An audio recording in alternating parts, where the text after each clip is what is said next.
Hi folks, welcome to the Daily Wrap. Robert Quigley here. We're on the road to the White House in 2024. Folks, we only have 3 issues to talk about today. The first one is mind-blowing heartbreak.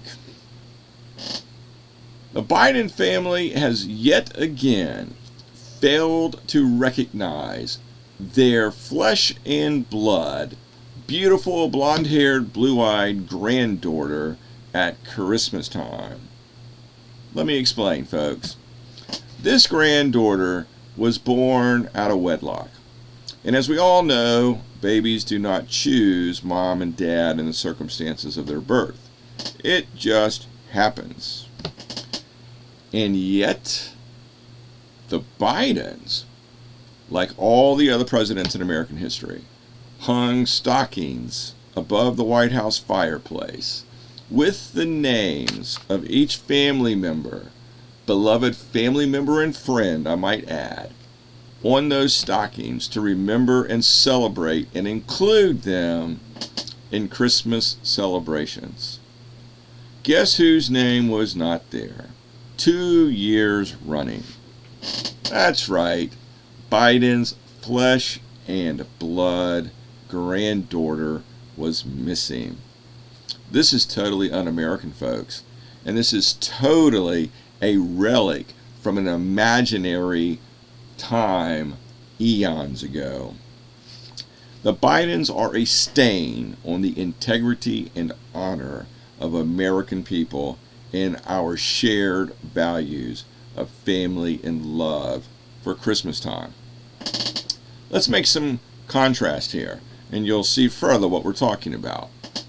Biden and the Democrats, with open arms, I might add, stand at the border and welcomes illegal border crossers into America with jobs, welfare checks, health care, green cards, visas, and eventually citizenship. And yet, his own flesh and blood granddaughter he throws to the streets. Let's go on, folks, and explore this issue a little deeper. Word on the street and cultural lore tells us, rightly or wrongly, that 60% of African American children come into this world and they have no idea who their father is. Is that number precisely right? Is it a ballpark number? Only God knows the answer to that. But a scan of birth certificates across the country will tell us that a very large number of African American kids are in fact born into this world and they do not know who their father is. It gets worse, folks. Let's look at all skin colors, ethnic groups, educational groups, social economic groups. We discover that 30% of all American kids don't know who their dad is, or they're born out of wedlock. My, oh my. More than 50% of marriages in America end in divorce. That means kids are growing up in single-family homes. So when you put that number together with the first batch of numbers, we see that 75% of all kids everywhere in America are growing up in homes that are less than ideal parenting. Shame on you, Mr. Biden, for even thinking it's okay to exclude your granddaughter from these Christmas celebrations. You personally should be hanging that stocking tonight. Folks, this gets worse. The Democratic Party took it upon itself to reach across every aisle known in American politics. They stocked their administration with gay folks, straight folks, marginalized folks here, marginalized folks there, These folks with an axe to grind. Those folks with an axe to grind. He went out of his way to find every unrepresented group in America and put a member of their team in his administration in the White House. But he threw his own flesh and blood into the street at Christmas time, which for a young kid, as we all know, is probably the warmest time of the whole year, and Grandpa thinks it's better to treat that person, the granddaughter, as some kind of outside trash. Shame on you, Biden. Folks, the next topic we need to briefly cover tonight are the winds of war. As the world, the Western world specifically, begins to celebrate the Christmas holidays, the news shows us hordes of Chinese, North Korean, and Russian airplane menacing the Japanese, menacing the South Koreans. Folks, do you know that both the Russians and the Chinese helped North Korea develop their nuclear program? Why did they do that? They wanted North Korea to develop their nuclear program so North Korea could help destabilize peace and prosperity and America's forward positions in East Asia. There's a huge amount of problem that has started to erupt from Russia, China, and eventually the North Koreans. We've talked about the resource wars. Folks, did you know that prior to Russian invasion of the Ukraine, Russia did not have enough resources by itself to take care of all of its citizens? This situation gets worse when we look at the 1.5 billion people in China. Do we know that the Chinese people do not have enough resources to take care of themselves? There are 1.5 billion mouths to feed in China, and they cannot do it alone with their own resources. And we all know about the North Koreans. The North Koreans are essentially a land of starving hermits. They've got a nuclear program, and then everybody else is starving. Folks, this is a problem because as the global resources shrink, as those countries in a desperate situation experience more desperation, then the result is expansionism. The recorded history of humanity tells us that when a population starves, a population goes to war. When resources begin to deplete, and they've already begun the depletion process, nations will go to war. So folks, in this Christmas holiday season, the guy who's running for the White House keeps his eye on the ball.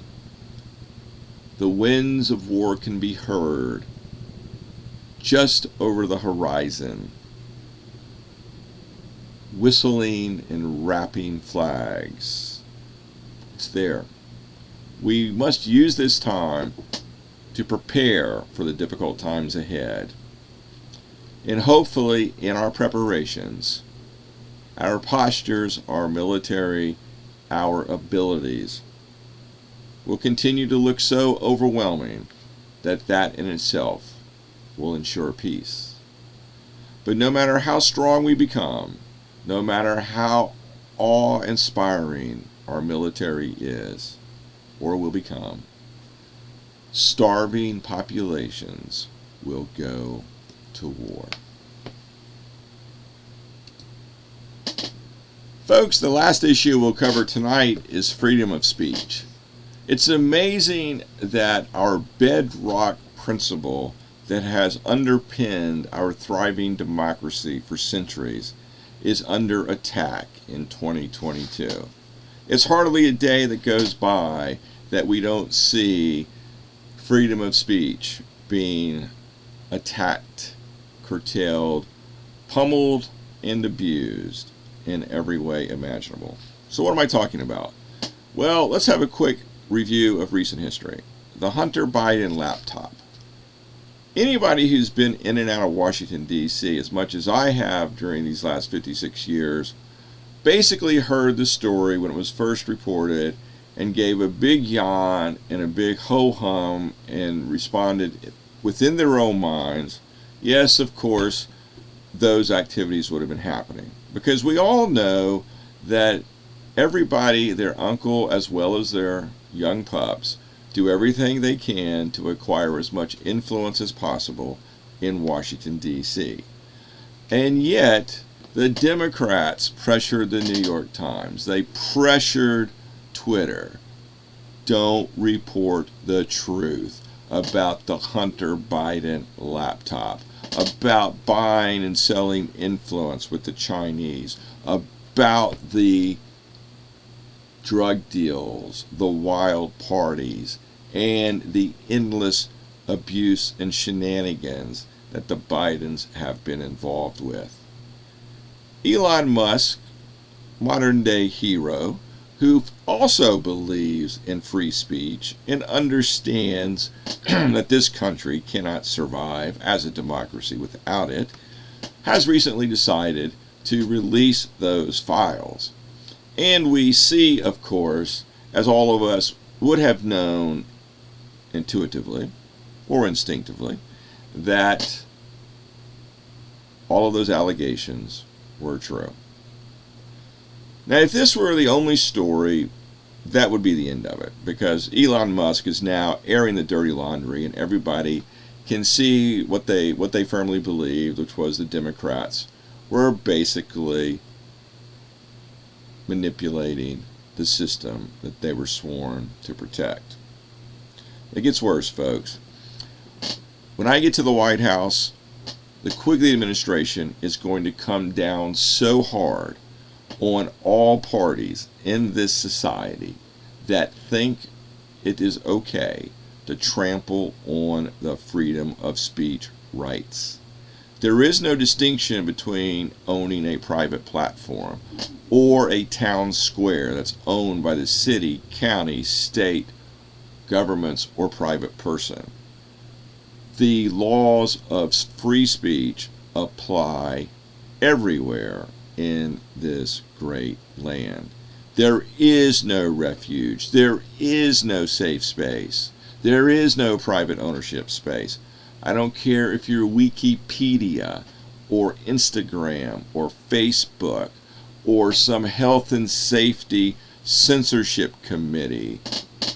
Whatever the excuse is that a person thinks justifies curtailing free speech, that, my friends, is unacceptable. We will be bringing all sorts of lawsuits against these institutions, against the private members and owners and managers of those institutions. Anybody and everybody who thinks that they can trample on the freedom of speech rights that exist in America will be facing the harshest time of their life when we win the election in 2024. There will be no mercy for those who think it is smart and safe to live in an atmosphere of lies and darkness. You know, the Supreme Court has ruled on these issues already. The country decided that the free marketplace of ideas would work best because the falsehoods would be canceled out by the truth. Folks would grasp and claw their way to the truth. And ultimately, that process of finding the truth would serve the nation well. Folks, changes are coming. And with that, I wish everybody a very Merry Christmas. We have many new developments coming in the campaign. We have books being written. We have a whole series of videos about ready to hit the airways. We have a comedy campaign tour. We have an academic seminar tour. We have what we call a Cracker Barrel speaking tour. We have stump speeches lined up for coffee shops and living rooms all across the country. 2023 and 2024 are going to be by far the two busiest years of my life. We're going to entertain you, we're going to educate you, we're going to meet you, and together, my friends, we are going to make America a much, much better place for everybody. I kind of lost my cursor there for a minute because I have a cat here on the table who loves to hang out in this spot to make sure everything gets done. And with that, folks, Merry Christmas. We will chat soon.